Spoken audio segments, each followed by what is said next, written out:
You're watching a Hanford Communities issue briefing, highlighting important environmental cleanup issues at the U.S. Department of Energy's Hanford Site in southeastern Washington, issues affecting citizens of the Pacific Northwest and the nation.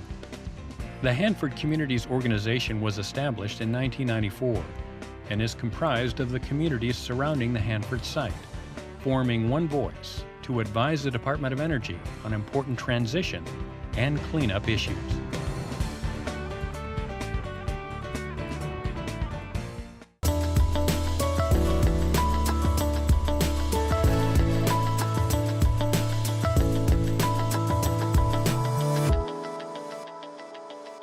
Welcome to another Hanford Communities issue briefing.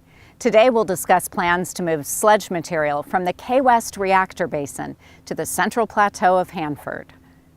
Years of planning and technology development are leading to project startup success. The Department of Energy Richland Operations Office and contractor CH2M Hill Plateau Remediation Company have officially started removing some of the most contaminated material away from the Columbia River at the Hanford site in Washington state. Removing that material, highly radioactive sludge, significantly reduces risk to the Columbia River.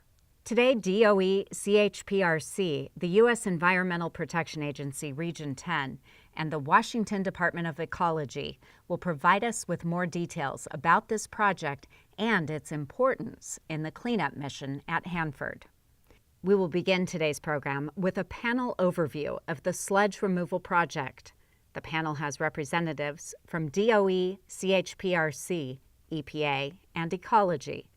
Following the panel discussion, audience members will be invited to ask questions. Good morning, I'm Mark French with the Department of Energy. I'm the Federal Project Director for the Sludge Removal Project. My name is Ray Geimer. I'm with CHPRC. I'm the Vice President. I'm in charge of the K-Basin operations. My name is Rod Lobos, and I'm with EPA, and I'm the Remedial Project Manager for the K-Basins project. My name is Kelly Elsathagan. I work for Department of Ecology. I'm the Waste Management Project Manager. So I'm really happy to be here this morning to provide a briefing on the significant progress we're making in removing sludge from the K-West Basin out at the Hanford site. So our first slide shows out at the 100 K Reactor area where the sludge removal project is. As you can see, it's located right adjacent to the Columbia River. The actual basin is about 400 yards from the Columbia River. So getting the sludge removed and away from the river is a very high priority to the Department of Energy. So a little background on the spent nuclear fuel and sludge project. Keystone K-West reactors operated from 1955 to 1971. The basins were later reactivated for storage of in-reactor fuel, and prior to the fuel processing at the plutonium uranium extraction facility, or as we know it as Purex. When Purex shut down in 1990, that left about 2,100 metric tons of spent fuel stored underwater in the K-basins. We subsequently removed the fuel from the basins from 2000 to 2004 and transported that to the canister storage building up on the central plateau. The K-East Basin sludge was then transferred to 3 engineered containers, and you'll see what those look like in a minute here, in the K-West Basin in 2007. And then all the sludge was containerized in the K-West Basin from between 2006 and 2010. And the two pictures you see to the right, the upper one shows some fuel storage baskets in the K-East reactor, and you can see that those are open on top, a lot of corrosion there. And that's where a lot of the sludge came from, was corrosion of fuel, as well as some other stuff that falls into the basin, particulate matter. The clean looking canisters on the bottom are sealed, and those were the ones that were in the K-West Basin.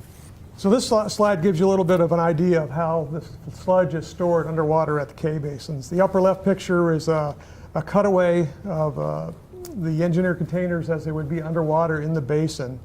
You can see they're stored under about 16, 17 feet of water. The lower middle slide shows an actual engineered container underwater as it sits now in the basin. And the upper right just shows the conditions in the basin that the workers are going to be operating under. They're actually standing on a platform that's suspended above the water in the basin. So the sludge characteristics and some of the challenges with removing the sludge from the basin. There's about 27 cubic meters or 35 cubic yards of sludge that's located in these engineered containers. The sludge is currently characterized as transuranic waste. The sludge consists of radionuclides that originated mainly from the corroded end reactor fuel, but also from the operations of the K reactor when they were in operation. Corrosion products, iron, aluminum, uranium hydroxides, environmental particulates.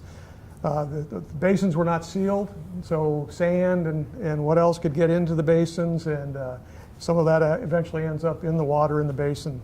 So you have organics, sand, rocks, anything that might have been dropped in the basin during operations, tools and that. It's all part of the stuff we're going to have to eventually take out of the basin. And then we had also debris resulting from the basin operations, of concrete and paint flakes and other items. So some of the challenges we face with sludge removal. The sludge has a dramatic range in densities from very light, sand type materials and dust type materials to very heavy uranium materials. There's uranium metal, so there's potential for hydrogen gas generation under the from both the uranium as well as from the radiolysis of the water. The sludge is a very high dose, up to 400 rad per hour on contact. And all the operations we're doing, remember, this is all stored underwater, so it's all remote handled. So the operators are using long reach tools to be able to move things around, to be able to remove the sludge from the basins. So this slide just meant to represent that the number of external reviews we've done on the project. As we developed the project, we had a lot of people come in from outside. We had independent technical reviews done to validate the approach we were taking for removing the sludge. We call that the technical readiness assessment process for DOE. And we reached a technical readiness level of 6, which is basically a full-scale mock-up in 2012. And then we completed an independent project overview in 2013. So there's a lot of things that have gone into completing this project, and the technical readiness part of that is a big piece of it. So the actual system that's going to be used to remove the sludge is called the Engineered Container Retrieval and Transfer System, or as we always have acronyms for things, it's the ECRITS. So instead of going through this slide here, we're going to show a video, an animation of the actual sludge removal process.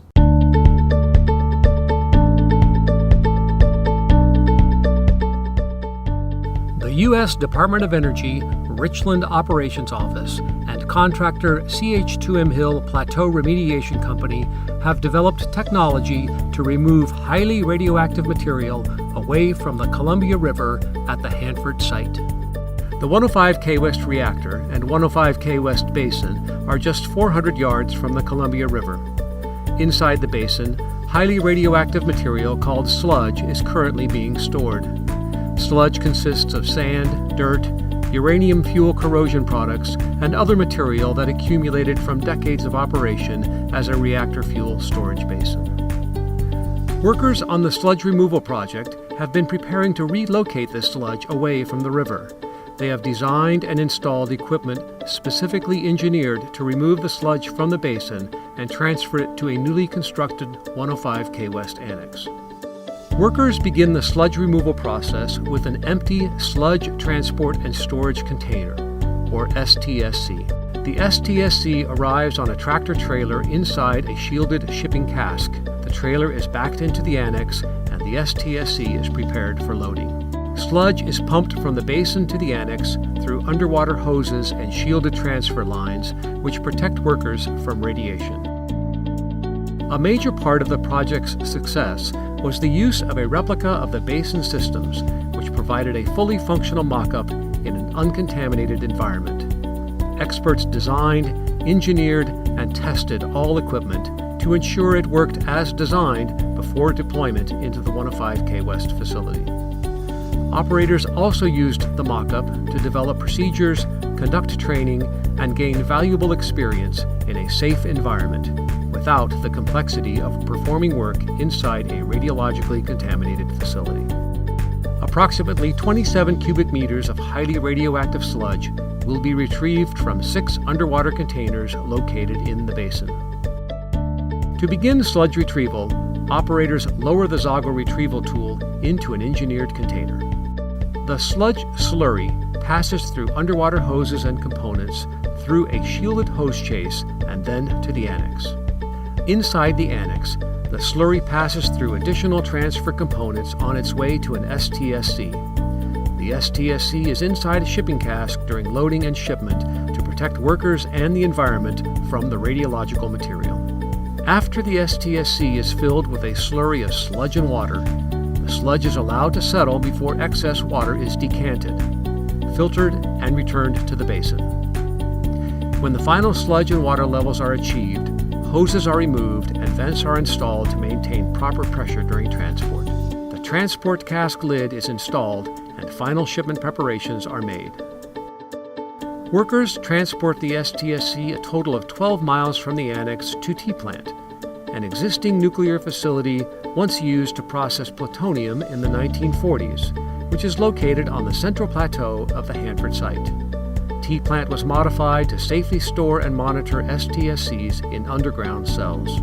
The tractor trailer is backed into the T-Plant tunnel where the cask lid is removed and the STSC is vented and purged for safe configuration. The STSC is placed into a designated storage cell, which is equipped with secondary containment, cell ventilation, and leak detection capability. Each 5-foot diameter, 10-foot tall, stainless steel STSC was specifically designed to safely store sludge at T-Plant.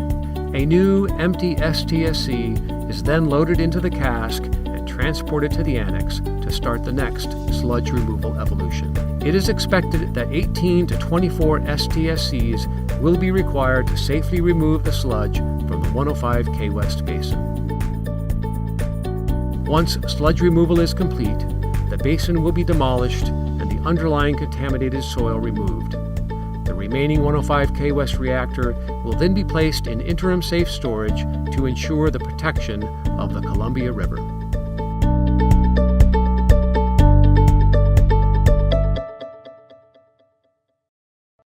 So as I mentioned, we tested the sludge removal process and equipment out at the maintenance and storage facility out in the 400 area of the Hanford site. So that's where we developed and built a full-scale mock-up and actually used the equipment that was going to be installed in the basin and tested it there.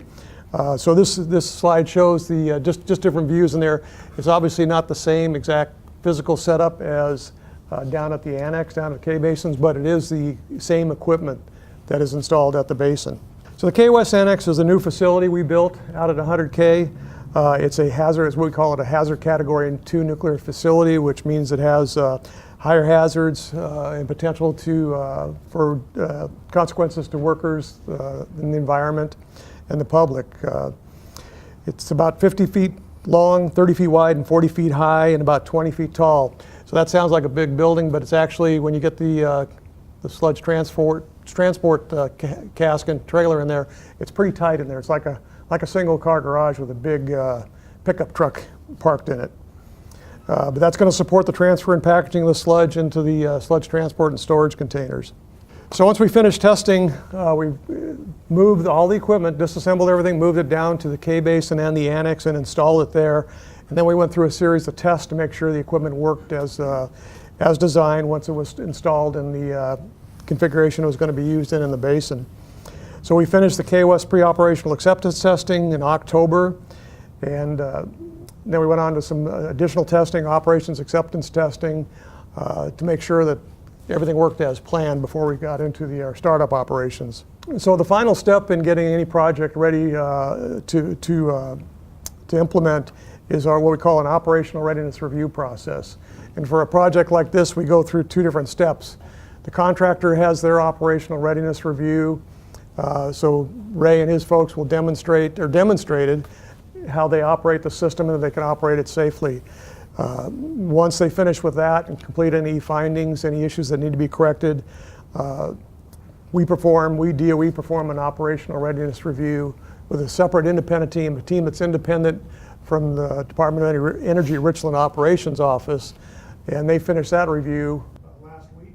And so now we're moving into correcting findings from that, and then hope to be ready to do what we call declare readiness and go back to headquarters and request approval to start up the system. So as mentioned in the video, T-Plant is where we're going to receive the sludge, and this just provides some pictures of an aerial view of T-Plant up on the central plateau and some of the operations. The lower right hand just shows the the STSC cask and trailer in the T-plant tunnel, and that's going to be lifted. You see the opening in the top there. So the cask will be lifted by a crane and then placed into one of the cells in the T-plant canyon. Those cells have been specially outfitted to be able to hold one of the sludge transport and storage containers. Actually 6 STSCs per cell at T-plant. So this is just an overview of the schedule. We started the construction of the annex in 2012, and it brings us through to today, where we're actually, as I mentioned, completed the operational readiness reviews for startup of the system. We'll be moving forward to gain those headquarters approvals I mentioned, so we plan to have those approvals by the end of May and then start removing the sludge. We have a tri-party agreement milestone to start sludge removal by September 2018, so we're ahead of schedule, and I have no doubt that we're going to make that milestone well ahead. And then we have a milestone in December 2019 to complete removal of the sludge from the basin. This has been quite a journey. It's been a lot of years in the making, as you noticed on that last slide. The amount of engineering that's gone into this project is really quite amazing. The difficulty with a project like this, it's a one-of-a-kind, first-time done thing. And when you're doing something in a high-hazard environment with highly hazardous materials, you don't get an opportunity to make a mistake because it's got to go right the first time. You don't get a second chance at it. So we've spent years and years with the engineers and the technicians working out the equipment in the test facility, going through many iterations of different types of components and pumps and valves and such that would work, and we finally hit on a combination that would achieve this very difficult job. And so we've tested it all out. We've hired operators very specifically for this job, and we've been training them since last summer. So it's been almost a year's worth of training now. We've been developing procedures for about 9 months now, and we have like 200 pages worth of procedures that govern this operation. So it's a very involved and very technically oriented project, and at this point we've gone through all our readiness evaluations, and we're just ready to start moving some sludge off the river. So I'm Rod Lobos again with EPA, and one of the reasons the K-Basins and the sludge project has been important to us is I think most of you know that most of the remediation along the river corridor has already been completed, and there's still work that needs to be done. K area especially still has a considerable amount of work left to do on the waste sites and some of the other things that are still there. And most of those are still there because the K-Basins are still active. So it's still an active facility. A lot of the infrastructure needs to stay in place. So once sludge can be moved to T-plant, then the K-Basins can be demolished, things can be taken down, and the waste sites can be remediated, and it'll really go a long way into getting the river corridor finished up. So once the sludge gets moved to T-plant, there is some storage there it's temporary storage. And DOE does have, we do have a milestone with them to come up with a treatment and packaging selection, and eventually we want to see, or they're mandated to actually get sludge out of the state and either into WIP or another acceptable location. So one of the biggest reasons why this project has been very important to EPA is the sludge's proximity to the river. So getting sludge off the river and into T-plant goes a long way in risk reduction to the Columbia. So that's one of the reasons why the EPA has been so adamant for all these years of getting the sludge moved, especially since the basins are so far beyond their design life. We're really excited that this project has gotten to this point. Our role is as support regulatory agency role. We support EPA because as most of you know, we manage mixed waste out on the site, and this is not mixed waste. But T-Plant's role is really key. It is what's going to provide that safe, compliant storage for the sludge. And as Rod said, it is temporary. Treatment is going to get developed and put in place, and once that happens, it's hopefully going to get shipped to WIPP for disposal. But overall, Ecology's perspective is we're just really excited that we're here. It's taken a long time to get here, and some of the things that, for preparing T-Plant, it took 3 years, I understand, to remove the all the waste from the canyon deck and from the cells to get everything ready. It's taken a long time. We're really happy to see this happen because it does represent a huge risk reduction to the Columbia River, and that's what cleaning up Hanford is really all about, reducing the risk to the public and the environment. And so we're just really excited to see sludge removal begin. Well, thank you. This is an interesting subject. I'm Rick Miller, Franklin County Commissioner, and a couple questions I have in two-part maybe is, one is, you kind of described what the material was that was in the sludge. How did that sludge become about, the slurry or whatever that was made back in a certain date or whatever? I think you kind of explained a little bit, but could you be more descriptive of that? And then also, how hazardous is this? I know it's true waste, transuranic, but maybe you can explain a little bit more about how hazardous it is. Well, I'll answer that. Smart. So, Yep. One, from a hazard standpoint, the sludge is highly radioactive. So 400 rad per hour is a very high radiation field, which is why we store it underwater, or part of the reason we store it underwater, to provide shielding to the workers and then to make it safer to remove the material. It also provided safe storage while we've been developing the plans for the removal of the sludge. But the sludge is made up of, you saw the pictures that showed the spent fuel canisters. So over time, the material in there degraded. So as things were moved around, you had maybe pieces of fuel that fell off and corroded. And so in any wind-blown sand, as everybody knows, we have lots of that around here. And so just stuff that accumulated over from the 1950s to the period where we are now, we're actually removing the sludge, or when it was containerized in 2010. So that's why you have so much material built up over that time. There was never an effort to try to clean that out. It just, stuff settled in there and settled, and more was added and added and added.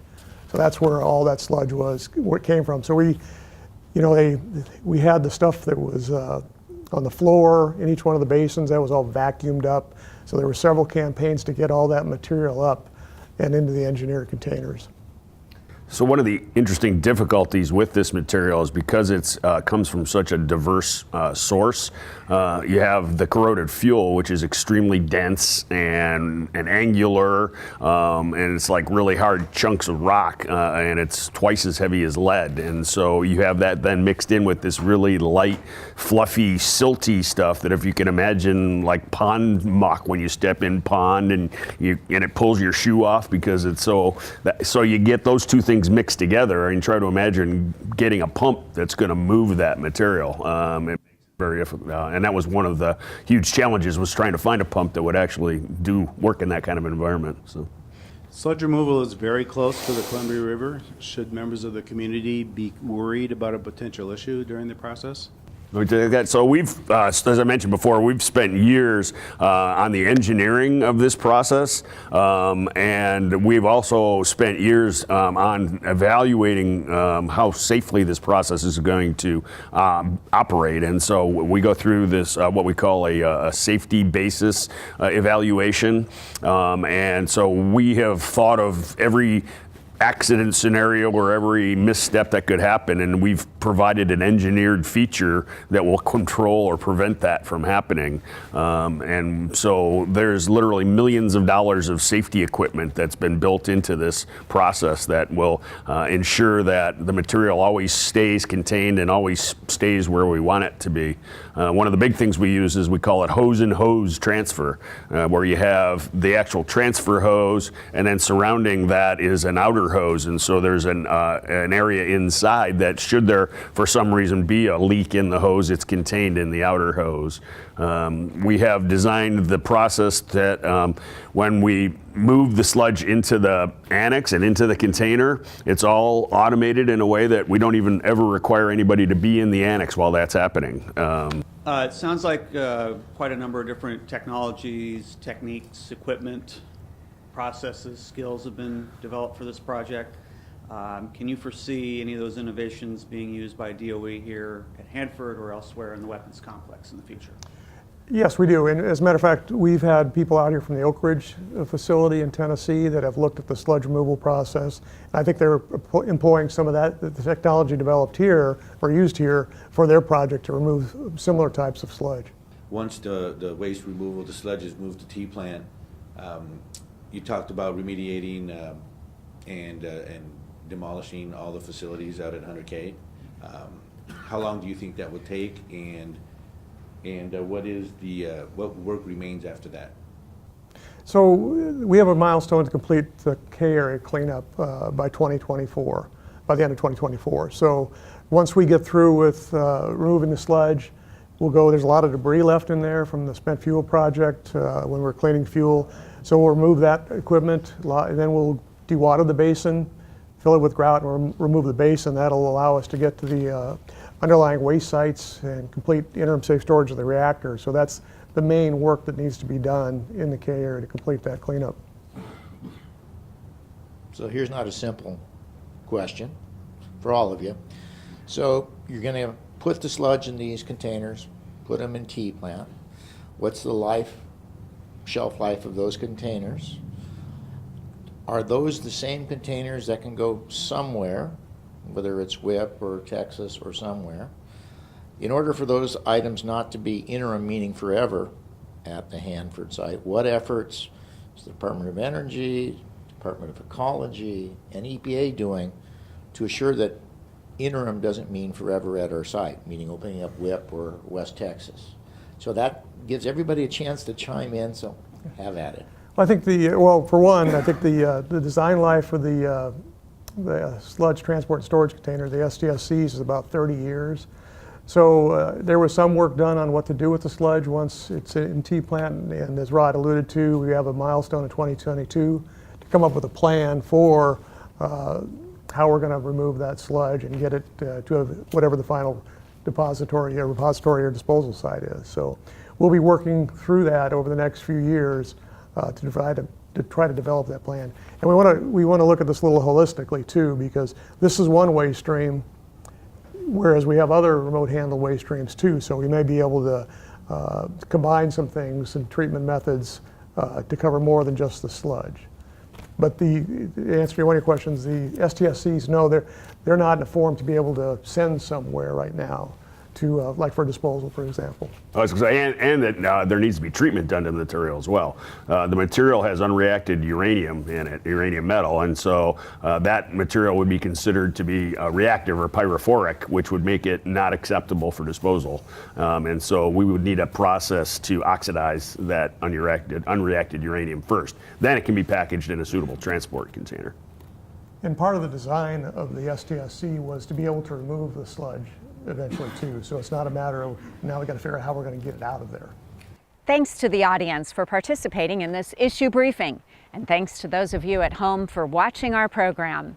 As you can see, the Department of Energy is making progress with cleanup along the Columbia River. We invite you to learn more about this and other cleanup progress at Hanford by following Hanford Site on Facebook, YouTube, or Twitter. You can also visit hanford.gov for the latest news and information. To find out how you can become more involved in this important regional issue, or to have a Hanford Communities speaker talk to your organization, contact the Hanford Communities at 509-942-7348 or visit our website